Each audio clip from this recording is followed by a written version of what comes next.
everybody. Welcome back to another Two Full Two Stack. I'm your host, Nick Taylor. And today we are going to be talking about running and securing local LLMs. So let's kind of just jump right into it. So uh, I'm sure people are familiar, even if you're not like deep into AI, you've probably heard of stuff like ChatGPT and like Claude probably, and there's a few other services like Mistral. Anyways, I think everybody at this point has probably at least used some kind of chat interface to ask AI questions, and those are typically cloud services, and you pay for them. And what we're going to look at today is we're going to look at being able to run large language models locally. So let's just let me bring my screen in here. 2 seconds here. Share screen. Make sure I'm on the right one. Okay, cool. So let me make this bigger. There's this project called Ollama, and it's from the folks over at Meta, aka Facebook. And what this does is it allows you to run large language models on your local machine. So essentially, you're not paying for it. It's just, you're just using your CPU and your RAM locally, but that's about it. Maybe your electricity bill, but you're not, it's not hosted anywhere in the cloud, and it's not a service you need to pay for. So we're going to be looking at this, and I'm on a Mac, so you can install it, and you might not be able to see it here, but I'm going to restart it to update. Looks like there was an update. But you can go ahead and download it. It's available for Mac, Linux, and Windows. And let's see. Okay, that's up and running now. So Ollama, what it gives you is you can hit it via an endpoint, but you can also, ask questions in like the terminal. So if we come over here, let's zoom this in a bit. Let's get this really big. So let's see here, Control R, Ollama. So let's just say I've pulled down some LLMs already. So like, but if you did want to pull one down, or if you want to list what you have, you can run Ollama list. This is assuming you've installed Ollama. So I have the DeepSeek installed, Code Llama, which is good for code. Llama 3.2 is kind of like another one. And just one sec here, just gonna make sure I have the chat open. Is that right? Okay, cool. Yeah, okay, cool. So we can see I have a few here. And if I run this again, I can say like, oh, Llama, let's run it with let's run it with Llama 3.2. And that's gonna start. And then all of a sudden, and I'll zoom this in some more just so people can see, but you can basically ask questions from the CLI. So like in your terminal. So I could say something like, I don't know, what is a doubly linked list? And it's going to give me an answer in the terminal. And that's handy. And if you're comfortable in the terminal, that's great. So that's one way you can access it. The other way you can access it is through an endpoint. And the default endpoint is, I'm trying to remember here. Let's see here. Docs. Let's see here. API reference. And actually, I'm going to just go ahead and drop this in the chat. And let's just go ahead and show that for anybody who wants to go ahead and grab that. And I'm going to zoom this in. So we can say like generate a completion. So you say you're going to post to /API generate. And there's a few parameters and stuff. I'm not going to go ahead and do that. Well, we could do it here, I guess. Here, let's do it through curl. You could do this in an API tester like Postman or Thunder Client, and if you're in VS Code. But let's just go ahead and run this in the terminal again. But this time we're actually using we're calling the API. So I'm going to go ahead and paste this. So why is the sky blue? And you're going to notice the URL there, that's the default URL and port, or well, it's running localhost obviously, but the default port is 11434. So let's go ahead and answer that. And you're going to see here, it's streaming. Okay. Let's see what's going on here. Okay. So you can see here, it streamed out the response. Like, I don't know if I can go all the way up here, but you're going to see here, for example, reason why the sky appears blue, etc. I'm not going to go through all of it, but basically it streamed in a response. And so like typically, if you haven't built a chat UI before, essentially you usually get a readable stream that comes in. And this is kind of what's happening here. So this is just giving you it bit by bit, and you put it together and that'll give you a full sentence. And that would be the same thing as, whoops, if we ran this again. Where is it? Ollama, run. And then I said, why is the sky blue? So here you see it's streaming it out. So it's the same idea. The API is streaming it out as well. So you're just putting all those pieces together. So those are two ways that you can access Ollama. So that's great. So you could use Ollama to build your own chat UI if you want to. You could use the CLI here like I was showing you. Or you could also just wire it into an existing web UI. So there's something called OpenWebUI. And let's just go ahead. I'll go ahead and drop that in the chat. And there we go. I'll go ahead and show that. So what is OpenWebUI? Well, it's open source, and essentially it's a chat interface, and it hooks up really well with Ollama. So then basically you can be running your own kind of chat GPT on your local host, or you could even host it somewhere with Ollama and download models. And then essentially you have your own chat GPT. If you were to host it somewhere, like put it on DigitalOcean or something, obviously you're going to have to pay for, hosting it there, like even though you set it up, but you're going to pay for your droplet or however you set it up. But this is a nice, I really like having this as an option because for a couple of reasons. One, if maybe you're like on the plane or you're somewhere just without internet, like typically if you're at your desk, you're probably going to have internet. But even if you did have internet, this is just another option that you can use to, ask a large language model questions. And this is something that's really nice on in a home network because, for example, if you have family or even if it's just you and friends, roommates, whatever, you could install this on a machine and then you could have it exposed on the local intranet, like your Wi-Fi network, or if you had like just any kind of LAN, and then everybody could access this. So that's kind of what we're going to do today, I think. So first of all, we're going to go ahead and set up OpenWebUI. So let's just go and get started here.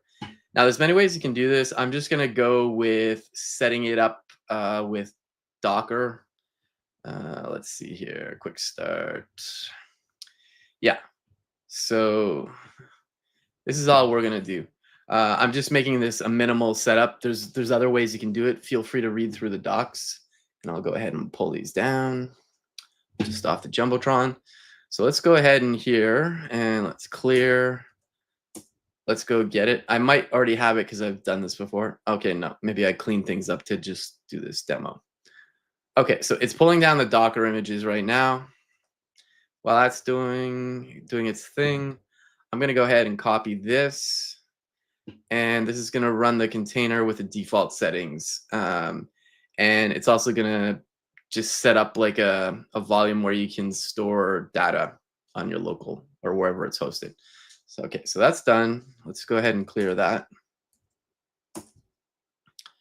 Okay, so we should have something running now. So if we do Docker PS, we can see that OpenWebUI is running. So let's go ahead and Let's go to localhost 3000. And then I have this zoomed in quite a bit right now, but this is essentially the welcome screen. And we'll say like, let's get started. I'm going to enter my name. Then do nick@nickyt.co. Password, I'll go ahead and just hide my screen for a sec, just because my one password is going to pop up and it's going to show other things on my screen. So 1 second here.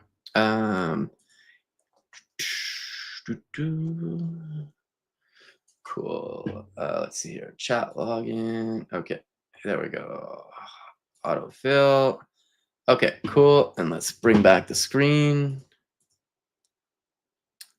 Share screen. Boom, boom, boom. Okay, so I'm going to go ahead and create this admin account now. And so now I'm logged in. And I'm going to zoom out a bit here. But basically, there's some release notes. You can read through those if you'd like to. But now, all of a sudden, I have access to all the models I have installed.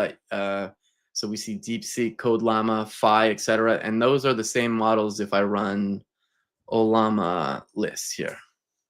So Phi, Llama 3.2, CodeLlama, and DeepSeek R1. And that's what you get there. So now I essentially am logged in. I have access to a chat interface and I can ask questions. So sure, let's use DeepSeek. Why not? So let's see here. And it also has some nice features like you can record your voice.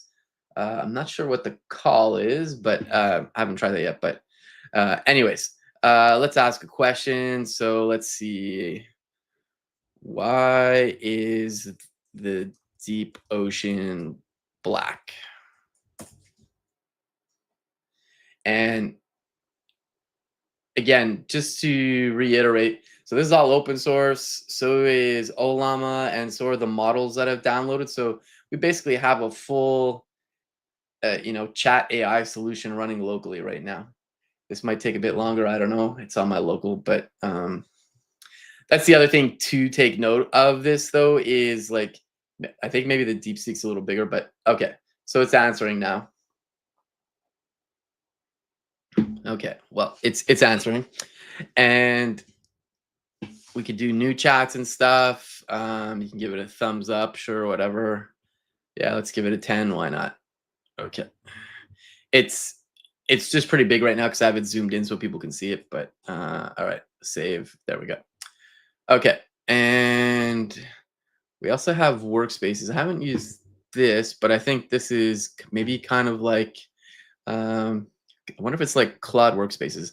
Anyways, that's not really the point of today's stream. But you can see here, I can go back to my existing chats, so those get persisted and so on.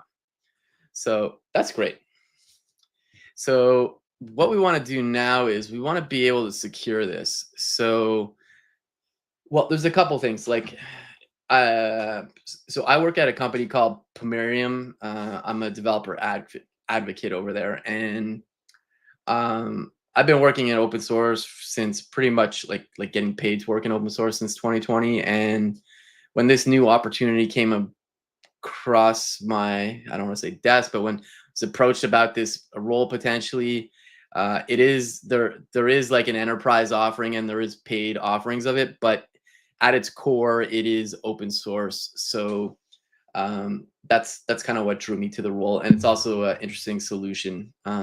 So we're going to talk about that a bit, and then what we're going to do is we're going to set up Pomerium, and I'm going to explain what Pomerium is. And by the end of the stream, we should be able to access, like I'm running this on my local, like ideally, like if I was setting up this for real on my local like network, I have a Raspberry Pi. I just haven't done it yet, but I was looking to get some stuff set up on there or a dedicated machine. But regardless, the idea is still the same. We want to secure, you know, this chat interface so we can access these LLMs locally. And the neat thing about using something like Pomerium is, and I'll load that up here, is we'll be able to access this locally running LLM and chat interface from the internet, and it'll be secure. And we're going to talk a bit about that now. So let's go here. Quick start guide is that okay? That's there. Let's look up zero trust. Ba-ba. We're still working on our docs a bit. There's some cleanup to do, I think, but I'm just going to go ahead and drop this in the chat. Ba-ba. Okay, cool. And let's look at internals. Okay, yeah. So this is a good place to kind of explain things. So why would you, so we want to secure this LLM and chat interface, and I mean we can secure anything, but like today, like I was doing something AI related because like obviously everybody's kind of been exposed to AI recently. So let's see here, just one sec. Okay, just making sure my mic's okay. So uh, using a solution like Pomerum, which is a zero trust security solution, you can secure pretty much anything. But I'm gonna kind of walk us through securing this today. So I just kind of want to break down what it is exactly. So, and like, why would you use something like this? So if you've ever worked at a larger company, or it doesn't even have to be a large company necessarily, a lot of times, or probably most of the time, if you need to connect to the internal network, you're going to connect through a virtual private network using a VPN, like a VPN client. So you typically have a piece of software on your computer, and you're going to go ahead and you're going to connect, and then it's going to check, okay, okay, Nick's logged in. Okay, now you're on the internal network. And then at that point, you're just considered a trusted person because you've logged in. So this is something called perimeter-based security. And the check really is, okay, you log in through the VPN client. They verified that that was you who logged in. And then at that point, you're just literally considered trusted. And that was kind of okay years ago, but it's not really great now because you kind of have to assume that your network is probably always compromised. I don't mean like people are just trying to destroy your internal network, but there's probably people always poking around. You just kind of have to assume that could be white hats, black hats, could be state actors. Who knows, depending on what you do. So zero trust is a little different, and this comes out of something called the Beyond Corp white papers from Google. So Google internally uses zero trust. They implemented this whole thing, but it only runs within Google. They also have something that is a zero trust solution, but it only runs on GCP, Google Cloud. So what Pomerium is it's an open core version. So like I was saying, it is open source, but uh, there are premium features like for enterprise or if you want to pay for support and stuff. But at its core, it is open source. And I kind of want to break down how it works compared to the perimeter-based security, which I was just mentioning. So what happens is like, so if we go back to the perimeter base, like, so if you worked in an office, you'd be on the internal network. So you'd be a on-prem user, like on premises. But when you connect through the VPN, you're a remote user. And even in both those scenarios, you're still just considered trusted because you're in the network. And that's not good enough these days. There was a recent uh, breach. I'd have to find it, but basically, like people are just hammering VPNs and trying to break into stuff. And so, what zero trust gives you is it's really like it's not just you log in once and then it's like okay, you're trusted. The way it works is you go ahead and you try to access some internal app. So let's say these gray boxes here are the chat interface that we have open over here. So what happens is whether I'm on premise or I'm a remote user, like literally wherever I am, I'm gonna say I want to go access, like my local chat there. You have to go through an identity aware proxy, and this is the logo is out of date here. We're updating the docs, but this is Pomerium here. This purple circle with it looks like the Muppets beginning there, but basically this is the new logo. But anyways, so what happens is it's like you want to go access any of these internal apps. The first thing you're always going to hit is this identity aware proxy, which is Pomerium. And what happens is it goes, okay, you're not logged in. Okay, let's redirect you to the login. So you have, as part of the identity aware proxy, you're going to have an identity provider connected to it. So the identity provider could be something like, Google login, your GitHub login. It could be your single sign-on at work. Regardless of what it is, it basically redirects you to a login, and then you log in. And assuming you log in successfully, you're going to be a user in the system now. But that's not enough to get you through. It's going to be like, okay, so we're here now. It's going to be like, okay, Nick is a user of like there'll be policies set up, but it'll be like, okay, Nick's logged in, but can Nick access that chat interface?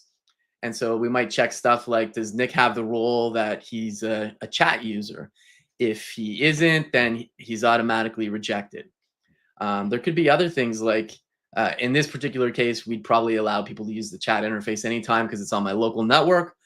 But think of the context of, like, say you're on call for work and you need to have access to production if in case something goes wrong while you're on call. So you're going to log in and it's going to go, okay, that's Nick. Yep. Okay. Does he have the on call role? Yes, he does. Okay. Is he on his work computer? Oh, no, he's not. Okay, sorry, can't let you through. Okay, he is on his work computer. Okay, that's great. That checks out. But he's not on call, or it's like he's on call, but the time isn't right, or like he's in a he's like he's on his phone maybe. Basically, there's all these checks, which basically at a high level you would just say policies that are in place. So if those policies get applied and you don't pass those policy checks, then you just don't have access to the thing. And so essentially you won't get access to the chat, for example. But the other thing is, this is not a one-time check like the perimeter-based security. Like I was telling you, when you first log in with a VPN, it's going to be like, okay, you're Nick. Okay, you're logged in, so we trust you. This is going to constantly verify you. So every time I go to make a request to the chat application or whatever internal app I have secured, it's going to do all those checks again. Is this Nick? Yes. Okay. Does he pass the policy check? Does he, the policy check could also include device that they're on and stuff. So it's literally like always be verifying is kind of the mantra, versus the perimeter-based security, which is like one-time check and not necessarily even a thorough check, just like you're who you are, that's it. And then you're in, and then it's like, go for it. So that's kind of the general idea of what zero trust is. I'm still new at Pomerium, so like I'm literally wrapping up month 2 today. So I'm still working on the messaging here, which is part of the reason why I'm doing this stream too. But that's kind of the idea. So, and for this particular thing, we have a blog post about it. So, a guide in our doc, secure LLMs, or let's just look up LLMs. There we go. Let's go there. I'm going to drop this in the chat. Cool. And let's just show that. Okay, so essentially we've gone through part of this already. So this talks about using OpenWebUI and Ollama. And just to reiterate why OpenWebUI, like it says here in the guide, and I'll zoom this in just so we get a better view of stuff. So it's a self-hosted interface for interacting with local or remote LLMs. We're only using local ones today, but you could have remote ones too. But basically, the nice thing about having just local ones is it's private, and you get full control over the data and the configuration. And then there's some other features you could integrate. And then getting back to why use Pomerium to secure this. You can authenticate your users with your existing identity provider, your IDP.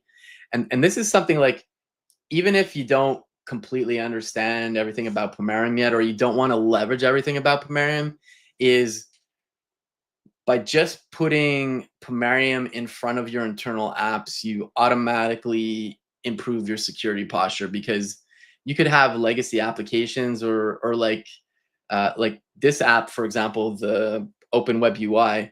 Oh, hey, Nina, nice to see you. Yeah, definitely check it out. And yeah, if you want to check out the Pomerium docs, go for it, and happy to answer any questions you have. But the nice thing about this is, like, I've worked at places before where there's like internal apps or legacy apps that they don't even have single sign-on. And what you can do by just putting Pomerium in front of this is you can automatically make everything have single sign-on. So like, it might not, like, you'll have single sign-on when you say, like, I want to go access my legacy app. It's always going to go through Pomerium, and it's going to go, oh, you're not logged in.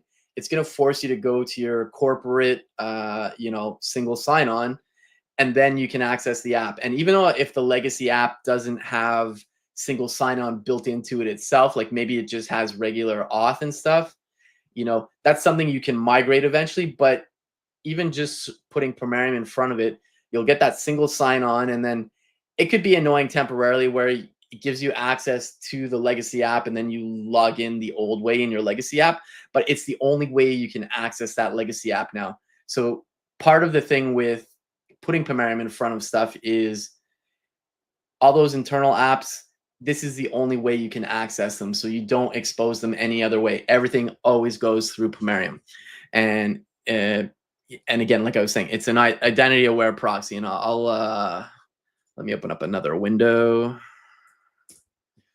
And let's go back to the docs. Let's just type in proxy here. Identity aware proxy. Let's see, where is it? Do we not have this in here? Maybe this is it's a zero trust principle, but let's see here. Identity aware proxy Pomerium. We are still reworking the docs a bit, but I'm trying to see, where did we, does it talk about it here? Identity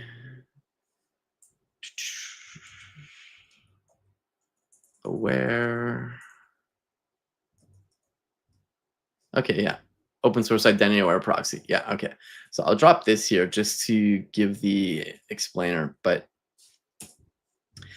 like I was saying, it's an identity aware proxy, and it's, yeah, it even links here, so to the Beyond Corp docs and stuff. I'll drop this here, and let's pop that back up there. Yeah, so it's based on zero trust, like I was saying, and I kind of just walked through that. So like, the main difference with zero trust is, like, always be verifying that. If you take anything away from this about zero trust, it's just, you're always verifying, like, is this the right person? Is this the right context? It's really like context defined access, because it's not just a person.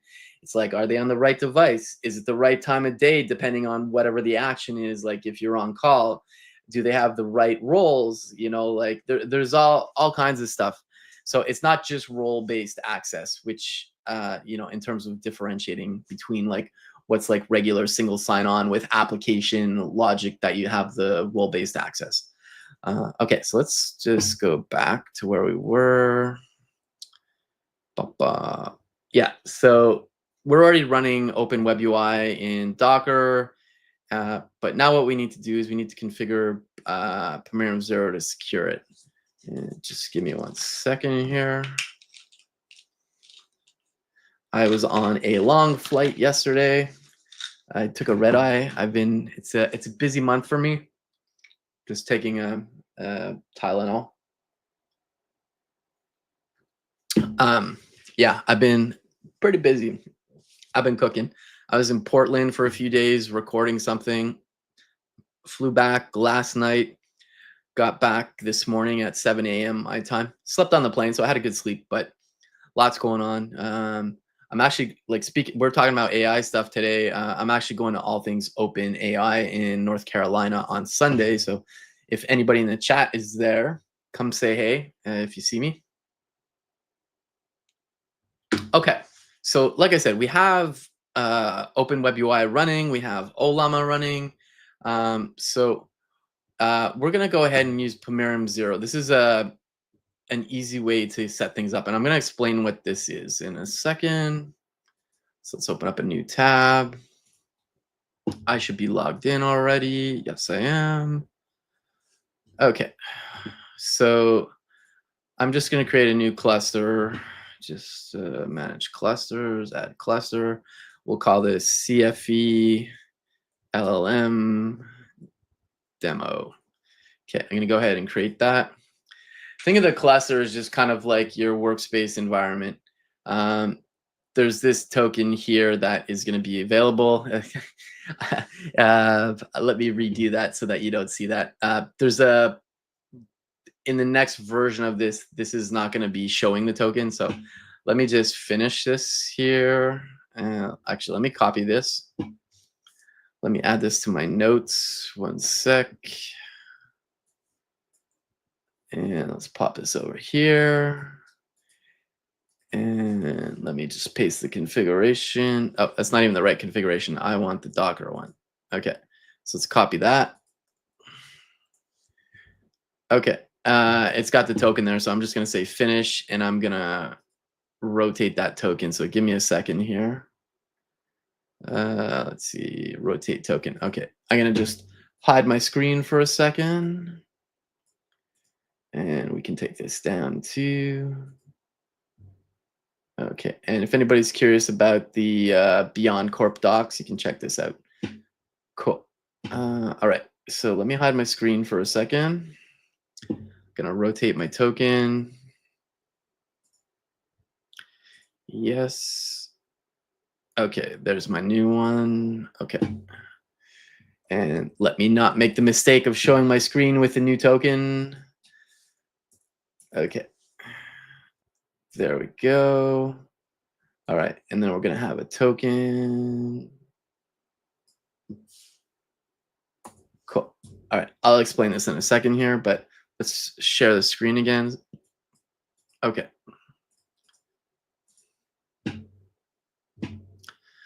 Let's go to this one.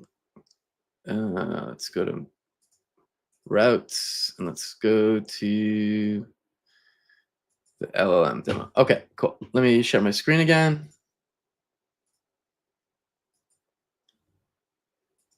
Okay, there we go. Okay, so the first thing we need to do is we need to set up Pomerium. So, like I was saying, Pomerium is an identity-aware proxy, and there's many ways you can install it. I'm gonna go with a Docker install just because it's the quick way to do things, especially for a demo. If you were deploying this production, maybe you just deploy it the Linux way, or maybe you host this in Kubernetes. But for the size of what we're doing and the fact that it's demo purposes, I think Docker is a good option. So let's just open up cursor here for a second. Do I already have it open? Okay, there we go. Cool. And let's just go and close this, close folder. Okay, cool. And let's make this big. Okay, and then I'm gonna go to my dev folder, and then we'll do I have streams? No, I don't. Okay. Let's see, what do we have here? OSS work. Okay, let's do make dir streams. And let's go in there, and we'll just call this make dir CFE LLM demo. Okay, and then let's just go there. And then let's make a compose.yaml.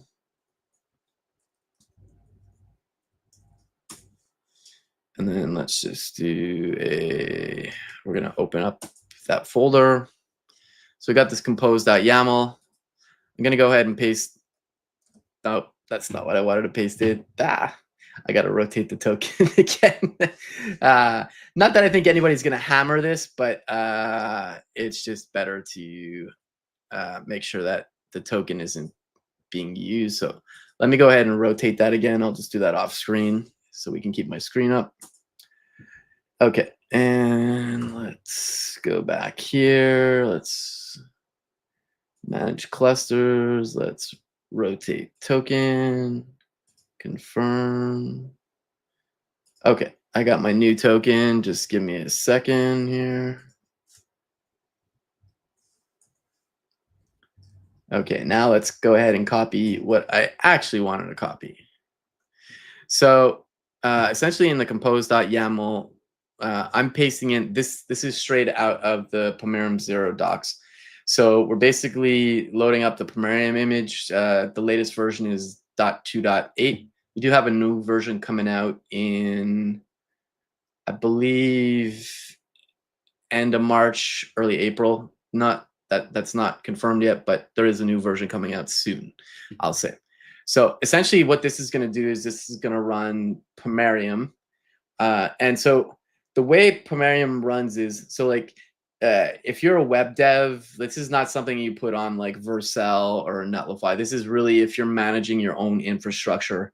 So this is something you put at the network edge. So like it's literally in front of all your internal apps.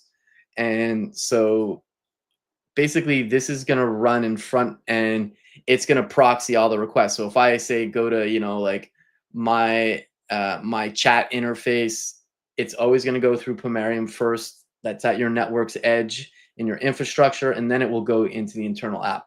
I'm on my local machine, so this is all just my local machine, but the same principle applies.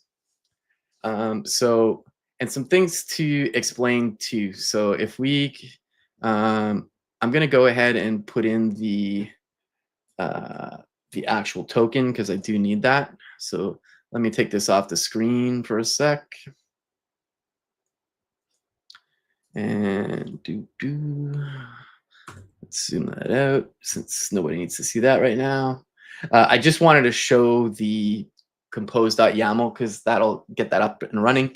But let me go ahead and put the token in. Where token? Okay, perfect. Paste that in, save, W. Okay. So let's go ahead and bring this back, not exposing my token. Okay, let's zoom this in here. And so I'm in the CFE LLM demo folder, and we can see that I've got my compose.yamls. So we can do docker compose up, and we're going to do -d, so it's not logging at all. Is it? Oh, D. Okay, so it's pulling down Pomerium, and it's going to start running it. Give that a second. Okay, so now if we run docker ps, we should see that Pomerium's running. We've also got OpenWebUI running, so that's great. So let's get rid of that for a second. And what we're going to do is, and I'll explain this. So we have routes. So let's create a route, for example. Let's do a new route. We're just going to say a custom route. We don't need a Kubernetes Jenkins or Node.js one. And I'm going to call this chat. This is just like a name to see for the route. This is not the actual route. And we'll call it, I don't know. I don't know. Just for fun, we'll call it chat Nikki T. Okay. Oh, that's not the logo. Sorry. Logo is optional, and so is the description. But we're going to say it's from chat Nikki T. And then you're going to see here it adds this, the rest of the domain. This domain is what's associated to the cluster. Think of the cluster as just your whole setup. So this is the URL that we can go to. And then basically we want it to hit the OpenWebUI locally. So like localhost 3000 isn't going to work. And like, I'm just going to go ahead and save this. And like, let's just try and go to it. Okay, it's going to say forbidden. So there's a couple of reasons here. One, it's not me. So the policy is already taking effect, and I'll explain what that means. So I'm logged in as me. This is just it's my Pomerium account. Yeah. Okay. So we need to actually create a policy. So let's create a new policy, and then we'll just call this Nick only. We're going to say it's optional. Enforce means it's applied all the time to all the routes. I'm just going to do this at a more granular level. So I'm going to add an allow block. And so essentially this is kind of like a policy query builder. So let's just say allow. So I'm going to say allow. I'm going to click on the plus here, and I'm going to say and domain is pomerium.com. So let's save that policy. Or actually, it's not Nick only. Let's change it to email. And we'll say ntaylor@pomerium.com. I'm just going to go ahead and check the chat real quick here because I just realized I've been talking to myself. Hey, Daniel, thanks for joining us. Good to see you here. Thanks for joining us on YouTube. Okay, so I'm going to create this policy. It's not applied anywhere, but this policy just says wherever this is applied, the policy is if the email is ntaylor@pomerium.com, which is my work email. So now we're going to come back to the route, and we're going to see if we just edit this route. There's a section to put a policy now. So like if we go back actually real quick, if I click on this right now, it just says forbidden. And I'll zoom that in. And that's because I literally don't have access to this right now. So let's go ahead and apply a policy to this route. And let's say the policy is Nick only now. And I'm going to say save route. And I'm going to click on this now. Okay. Am I logged in as me? Let's see. User info. Oh, I haven't signed in yet, maybe? Okay. Hold on a sec.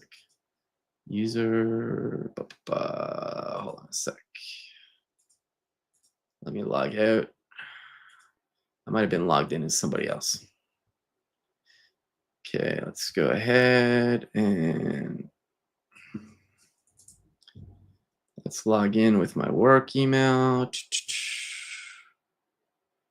Okay, so you can see I'm logged in here, and if we look at, these are the claims.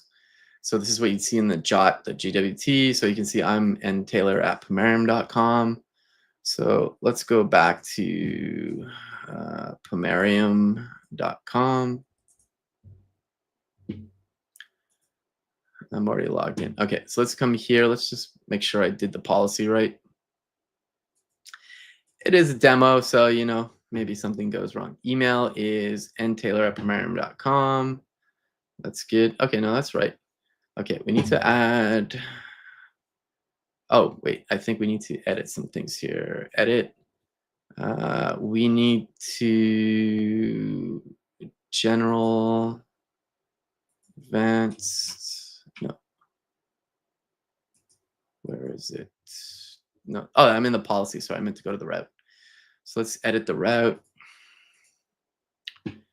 And general's good. Headers.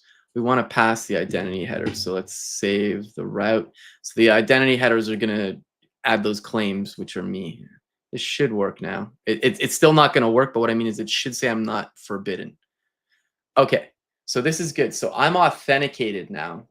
Like it's actually the policy is applying and letting me through. It's saying the web server is down because if we go to the route, and I did this on purpose, but we're trying to access localhost, and Pomerium can't access localhost. It needs an IP or an address. So let me get my IP. So just one sec here.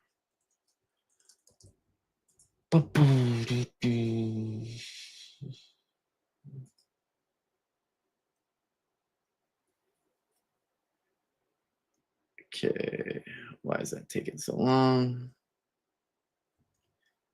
What is, okay, so let me get an IP address. So this is my publicly available IP address.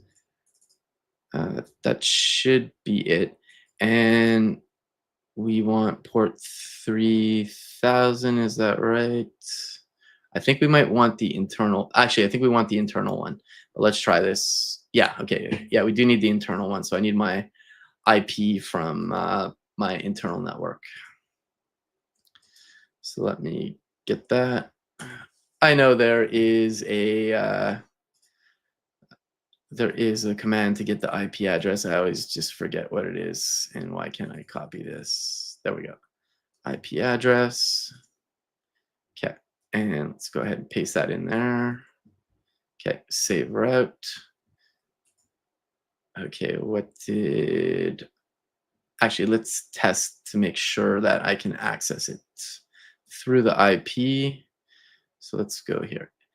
Also a demo, so things don't always go as planned, but okay, so that's right, 3000. Okay. Let's just make sure. Okay, let's save that route. Okay, so you can see here now, and I'm gonna paste this in the chat just to prove I'm not just talking out of my butt here. I'm gonna go ahead and drop this in the chat. And if you're in the chat, just let me know if you can access that. I'll give a second there, but you should be able to access this. And then I can log in because I have my credentials and I'm logged in. So now just to reiterate, this is, I can't zoom it in, but this is the URL I'm going to. So this is a publicly exposed and secure URL now that is allowing me to access my chat and the LLM that's running on my local, and I'm able to access it securely through the internet. So that's pretty neat, I think. We still have some configuration to do here, but a couple things I do want to mention though is Pomerium. Yeah, okay, so you got the Pomerium login. That's great, Mark. Also, if you're cool with sharing your email address, Mark, or an email address, I can create a policy to allow you to access it and log in if you're cool with that. If you're not, don't worry about it.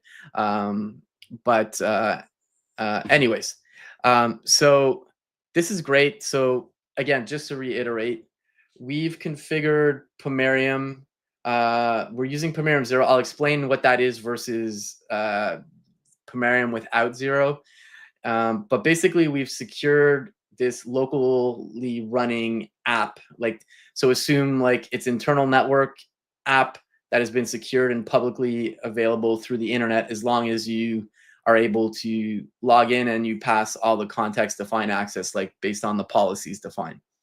So I think that's on its own. I think that's pretty neat. And this is the thing I was saying about you automatically upgrade your security posture. Because if I come back here, I'm logged in right now, but there's no single sign-on for OpenWebUI. If I sign out and then I just go to the chat URL again, I'm not automatically logged into OpenWebUI, although I am able to access the login page. So what we want to do next is we want to be able to, there's a way we can configure OpenWebUI to allow it to use the user that gets logged in through Pomerium, to use that user as the user for OpenWebUI. And then that will kind of give you that whole single sign-on flow. And even though this isn't a work app or something, the premise still is the same. You have an internal app. It could be a legacy app. It doesn't have single sign-on, and automatically putting Pomerium in front of it just increase the security posture, because all of a sudden you have single sign-on. And then not only that, you can apply all your policies and security that you have configured in Pomerium to apply to any internal app. So I think that's pretty cool. And obviously I'm a bit biased because I do work there now, but I honestly, one of the reasons why I joined the company was I thought this was a pretty cool solution. Okay, just gonna get some water here. And yeah, no, that's cool if you don't want to share your email, Mark. Don't worry about it. But Mark was able to get to the Pomerium login. So and actually, let's do that whole flow. So let's go to let's see here. I got to be able to log out. We're gonna add another route actually. Give me 1 second here, and I'll just take this off the jumbotron. Okay, I'm gonna go to another one just to make sure. Yeah, so we're gonna create this verify endpoint, and yeah, okay, it's just verify 8,000. I'll explain what this is in a second. Let's go to here and let's add a new route. And we'll just call this verify. And it's going to go from verify. And again, it's just concatenating the wildcard domain I have that's associated with my cluster.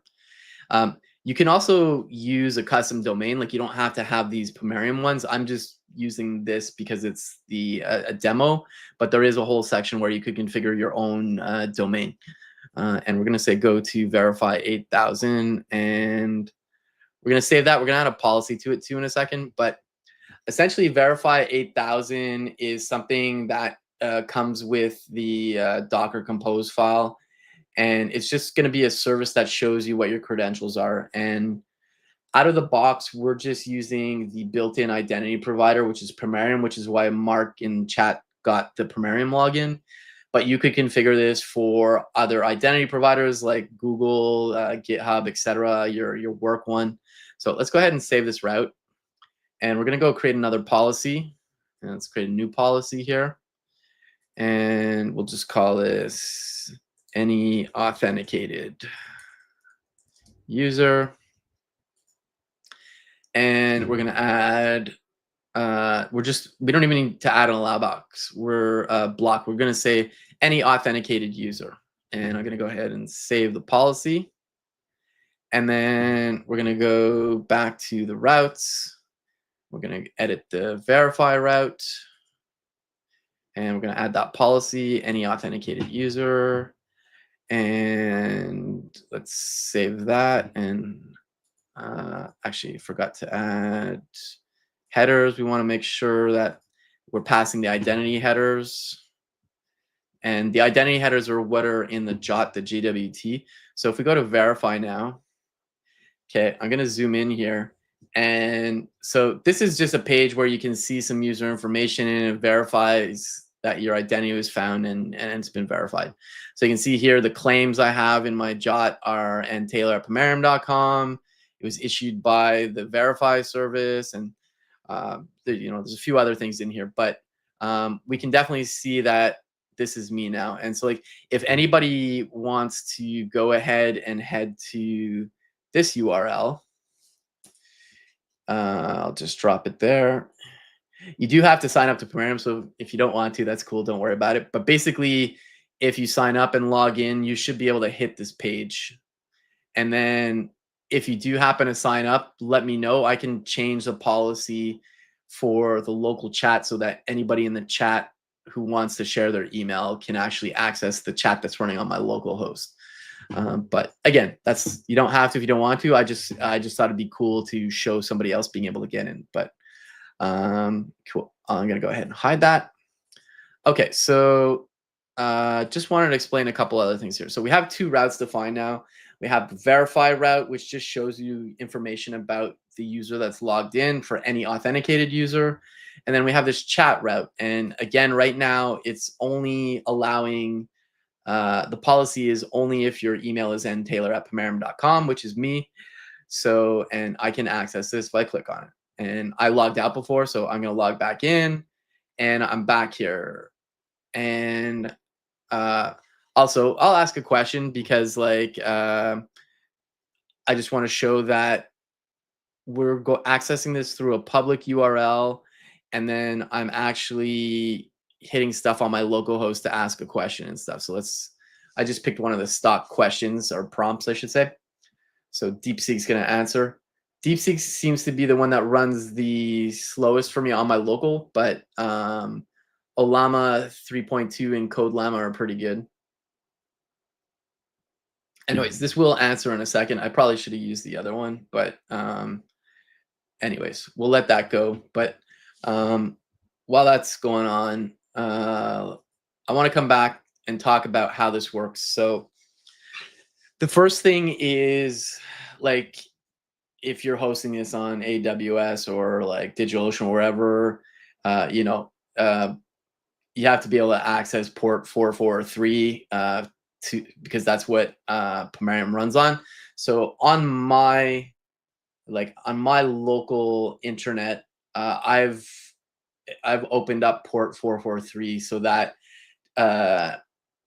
traffic can come in to my machine and get processed. The other thing to mention is, so like everything that is Pomerium is actually running on your network's edge. Like right now, I'm logged into this product called Pomerium Zero, and you might think that, okay, this must mean that Pomerium's running in the cloud, and that's not the case. What's happening here is what Pomerium Zero is it's what's called a managed control plane. So like you're able to use a user interface in the cloud, like hosted by Pomerium here, where you can create your routes, your policies, and whatever other configuration you want to do, whether that's like adding custom certificates, custom domain name, etc.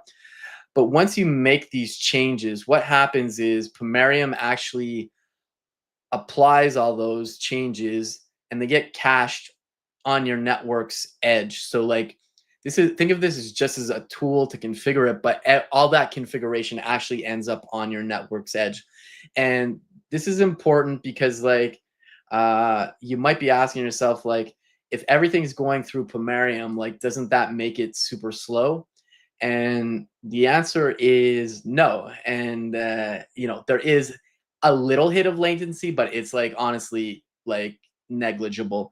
So because Pomerium's running at your network edge, it's literally right beside where all your apps are. So, and the fact that all that configuration that we have here, like the routes and the policies I created, that those get cached at the network edge as well, that means that there's nothing going back to pomerium.com to check configuration and stuff. What's happening is people hit your traffic. So like we go to chat Nikki T, that hits my network's edge.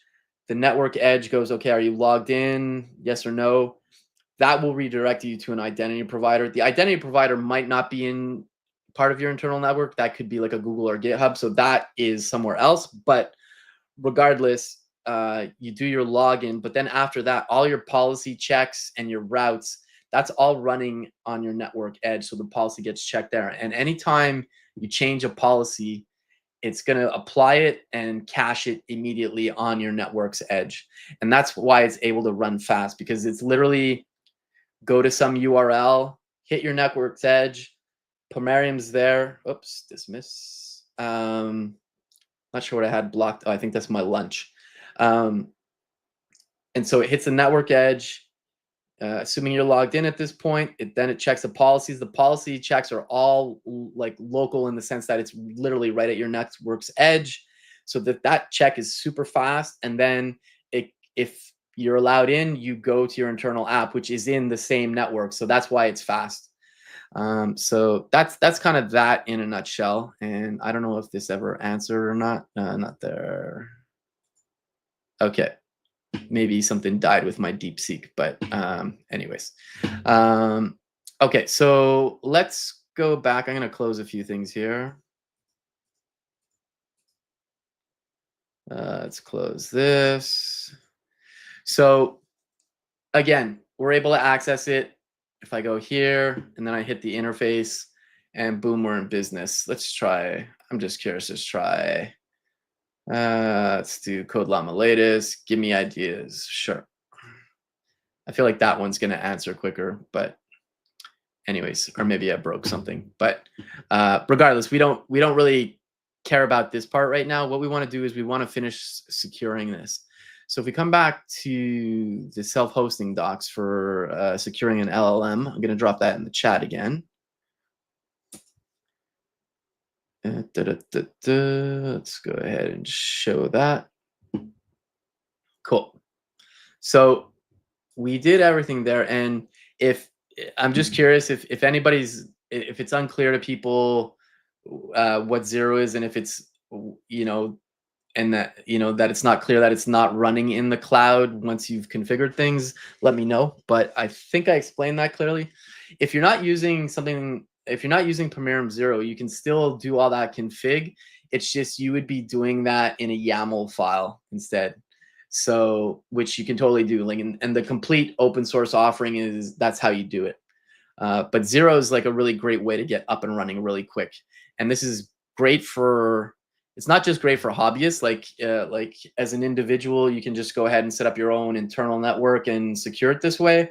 But even if you're a company, this is a great way to go ahead and secure things. And anyways, so yeah, we configured Pomerium. So this is going through creating the route. They set it up for anyone, but I just want it to be for me right now. But I could add it to, like, you could basically say the entire domain of pomerium.com could access it. Okay, so this is just going through the routes and the policy configuration. Oh, I think this is why the chat wasn't working. Maybe I need to allow WebSockets. That's a step I missed, I guess. Let's go back here. Let's edit this.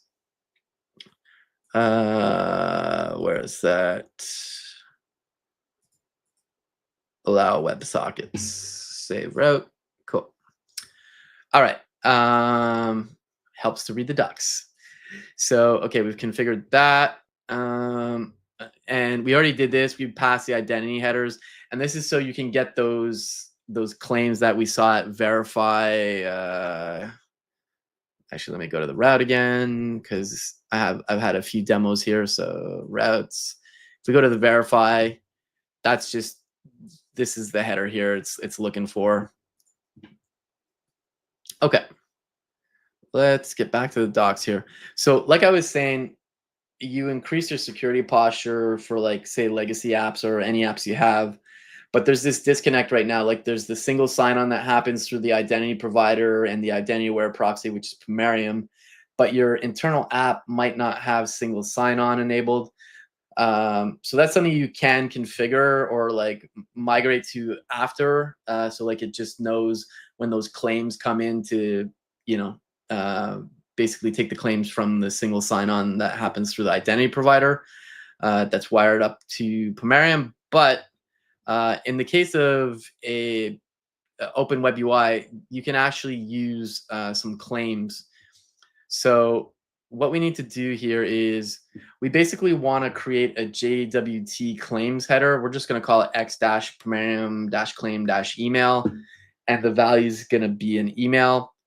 And then we're going to configure OpenWebUI to actually allow your login to happen based on this Pomerium claim email. So let's just make sure I'm not missing anything here. So I got to zoom out for a second here just to make sure.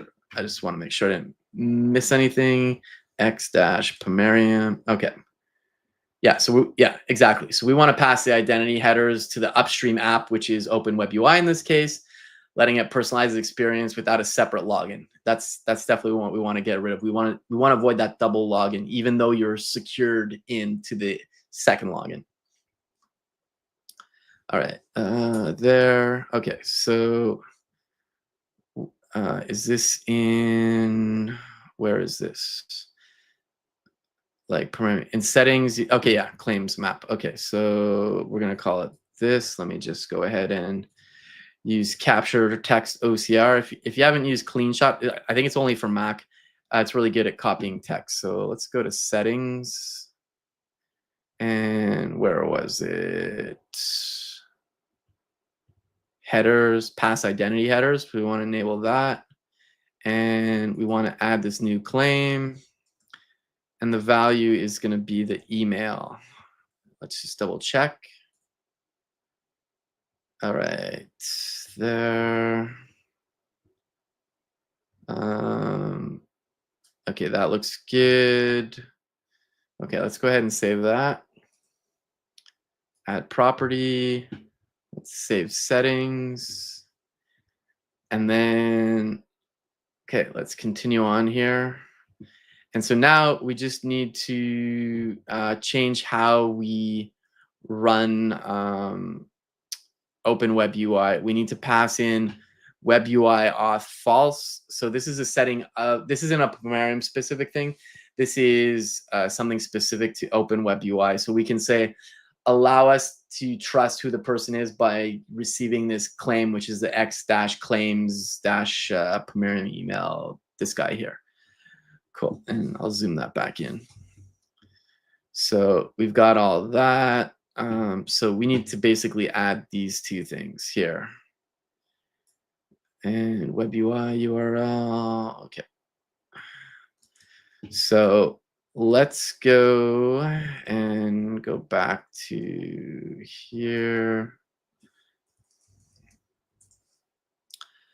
All right, so we've got OpenWebUI running already. So if we do open, so I've got to run this, but I got to pass in, it's going to say it's already running. That's fine. So I'm just going to actually ask how I pass it in. So let's just go to, actually I could probably go to localhost 3000. How do I pass environment variables to, and let's go ahead and use Llama. I'm just on the local host right now.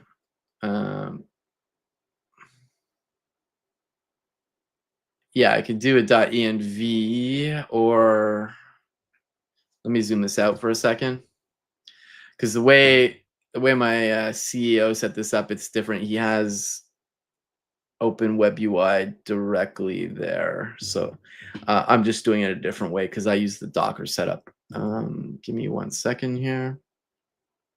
Let's go ahead and take that down.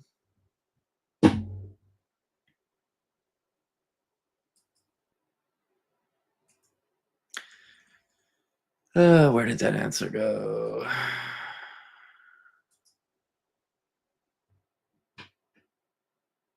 Oh, that's not what I wanted to do.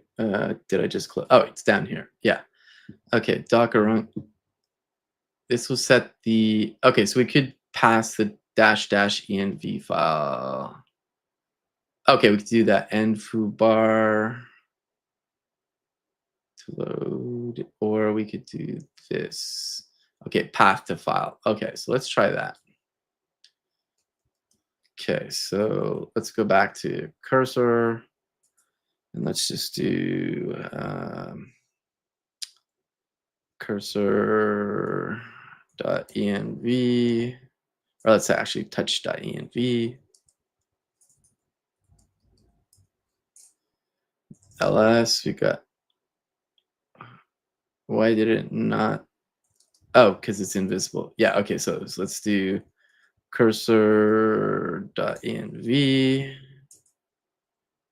Okay, and then let's go get those two variables that were over here.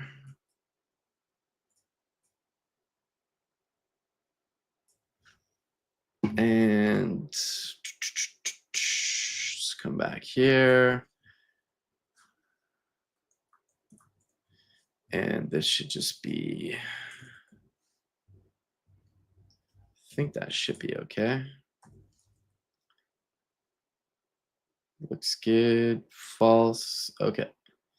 And then we want to stop that container. So let's go back to Ghosty, Docker PS, Docker stop. Okay, and let's do Docker PS. Okay, so OpenWebUI isn't running now, which is what we were expecting. And let's just do Docker. Okay, and then we want to add the rest there, which was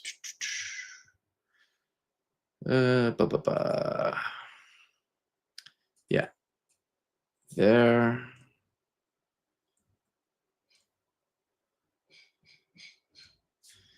And then we need to get the exact path. So let's do /users.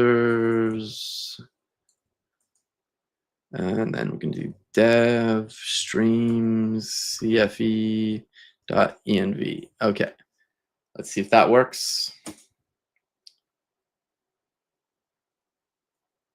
Okay, so let's see here. This is me just, I've used Docker for basic stuff, but clearly I gotta check something. It's still being used somewhere else. So hold on a second here. I'll let that fail again. Docker ps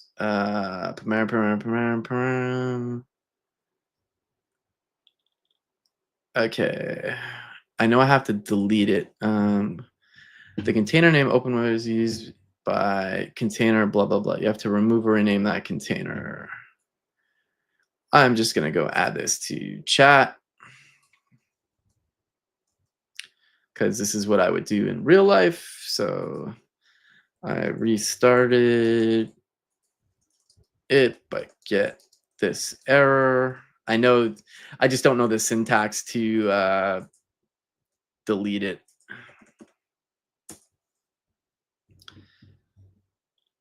Code Llama, don't let me down. Oh, I killed it. So I stopped it. So I'm gonna have to ask Claude. Hold on a sec.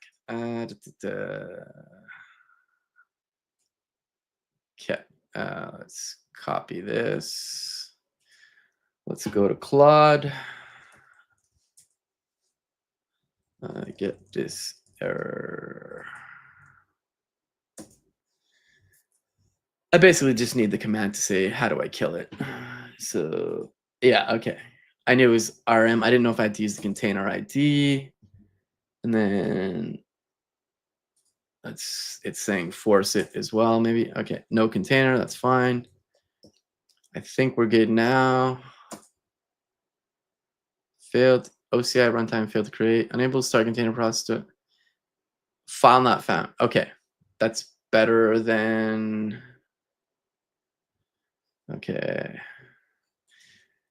that worked, I think, but I get a file not found for the .env file, even though the path is right.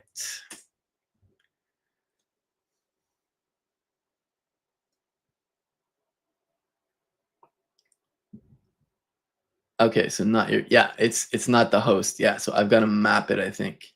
Oh, okay, pwd.env, sure. Let's try that.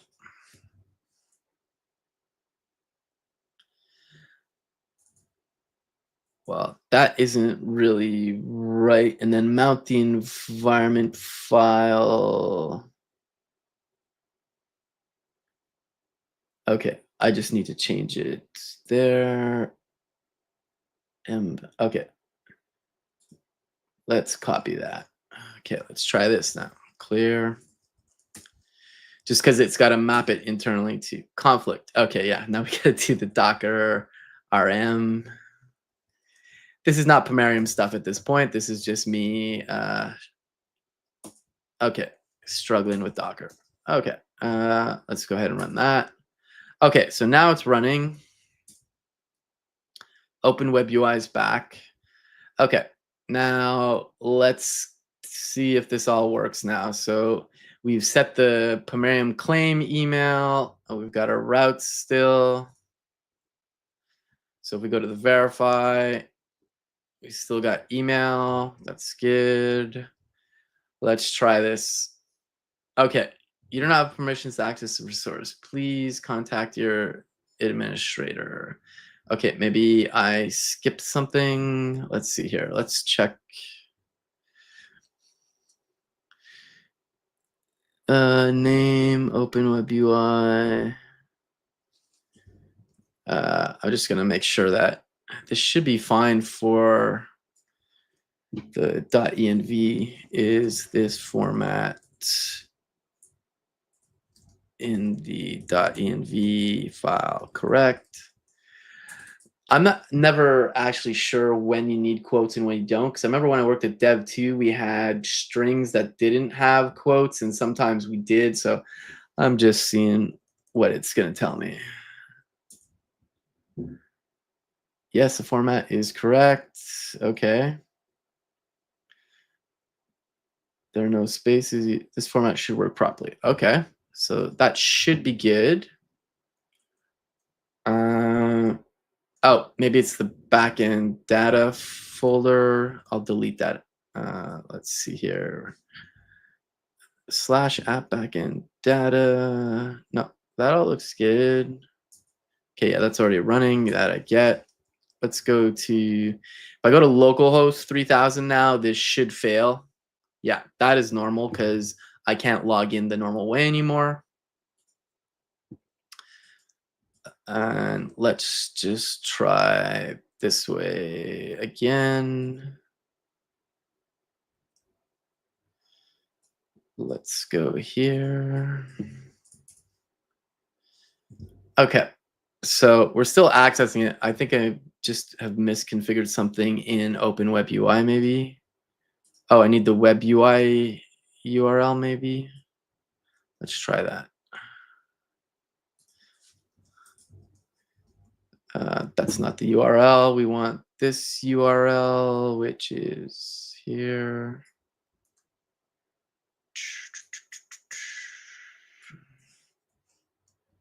And let's go ahead and got in the weeds there and forgot about chat. All right, okay, cool. That's all good. All right, okay, let's go ahead and save that. And let's come back here to Ghosty and Docker RM. And then Docker, let's run it again. Okay, Docker PS. Let's see if that does it. You don't have permission to access the resource. Okay, so clearly something I've misconfigured. This is not, maybe I forgot something in the Pomerium config. Let me just see here. Let's pull this out and let's just make sure I'm reading the docs properly. I'm going to zoom the docs out just so I can actually read it all. I know people won't be able to read the thing on the left for the moment, but I just want to make sure I got everything right here. So, and just to be clear, we've already configured Pomerium, and we saw that we were able to protect the chat UI through Pomerium, and we set a policy, and we saw that working. What we're doing right now is we're just trying to configure OpenWebUI to receive that Pomerium claim email claim to treat that as the login. So I just want to make sure I probably missed a step. It's probably me. So, okay. So yeah, we're running that. We've configured Pomerium 0. Access the URL, the LLM through URL. We got 0 set up. Okay, we've got that. Yeah, that's cool. In the 0 console, go to routes, new route. Yeah, we've done that. Let's just go edit. I know it's different. I'm using 3000. They're using the internal URL in Docker there in the compose file, but that doesn't really change much. Although I should probably switch to that. Okay, we've enabled WebSockets. Let me just save this route again. And if we go to settings, under timeouts, or let me just bring this here. Timeouts. Where was the timeouts? Oh, that's under the route. Yeah, sorry. So if we just, I'll double check that, but we already set the, oh, allow WebSockets is not save route. Why did that not apply? Did I maybe change it on the wrong route? Oh, I enabled it on the wrong route. Save route. Okay, there's that. Okay, let's just see if that is what it was. No, that's not. I didn't think that would be what it is, but okay. Now we want to preserve the host header and pass identity. Oh, that's what I missed. Sorry. So if we come back to headers, we did pass identities, but I forgot to preserve it. Save route. Now let's try it. Okay, that's not it. We'll go through all the things just to make sure. Um, edit headers, pass identity headers, pass preserve host header. That's good. Nothing else in there. And pass, yeah, those two are on. Okay. And then this is under settings now. So like if we come here, okay, uh, settings, identity provider. Yeah, getting mentioning about the identity provider. We're using the hosted authenticate. That's why you log in through Pomerium, but you can configure your own here if you wanted to. All right, so let's just go. We want to pass identity headers. X dash Pomerium dash claim dash email. That all looks good. With these settings, OpenWebUI trusts the identity header and can attribute actions to the authenticated user. I'm just gonna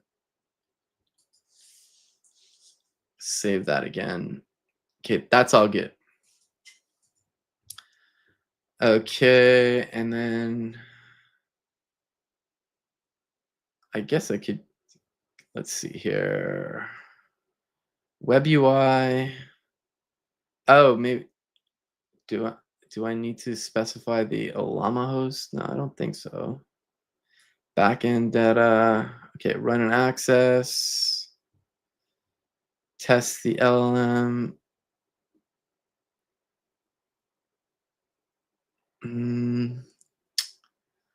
Let's see. You know what? I'll just copy all these things to the .env.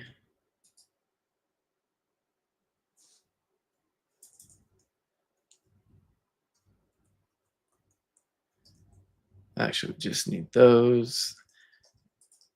I'm sure these are fine already, but let's just go ahead and put all the settings they had. Okay, chat, Pomerium-claim email false. Yep. And we'll say equals.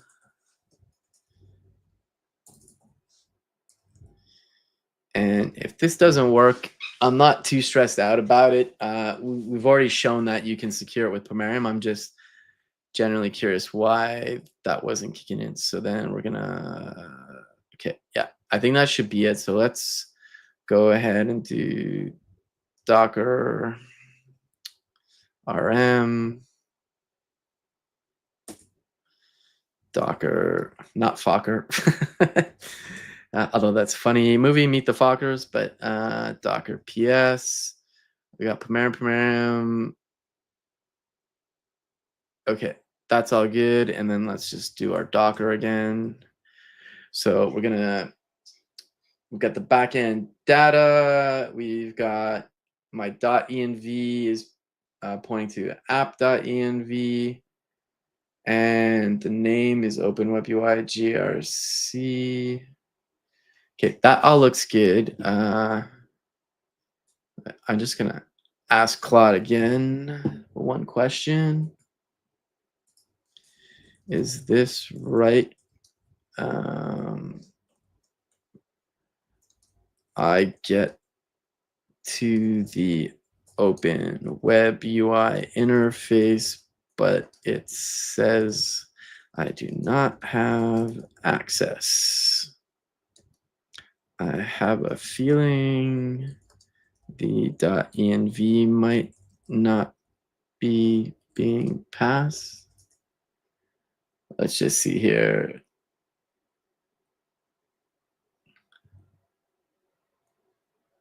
All right, I'm just here. I can bring this over actually. This is just what I'm reading.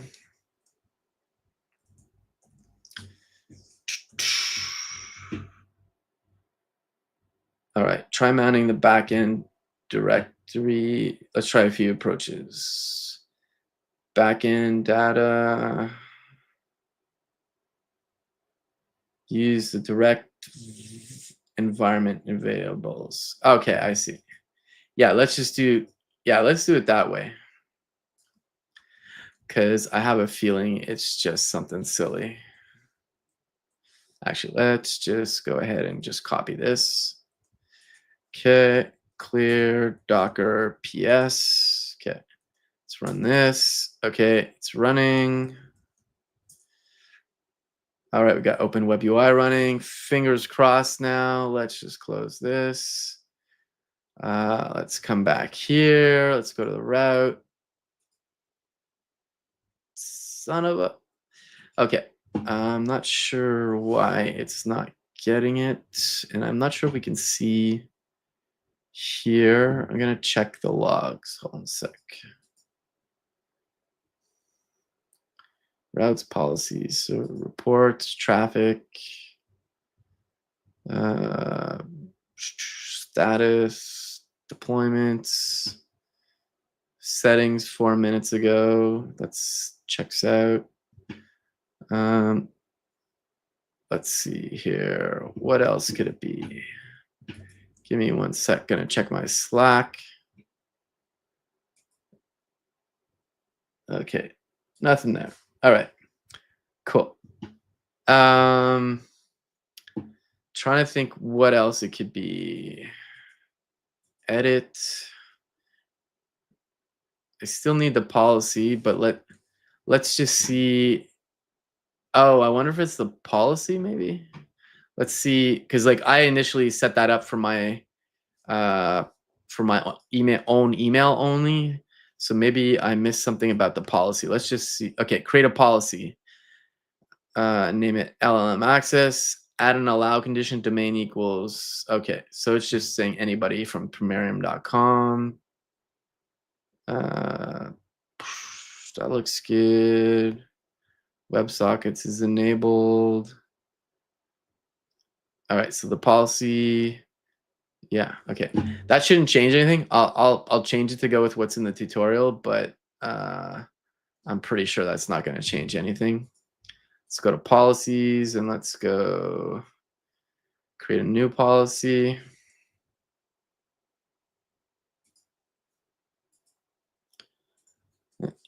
Any Pomeranian.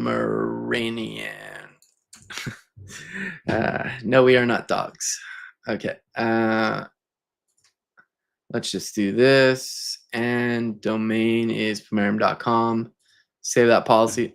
I really don't think this is going to change anything, but since it is a tutorial on that page, I will go ahead and try that, but I don't see why that would change anything. Let's get rid of this policy and let's put the any Pomeranians, save route, and okay.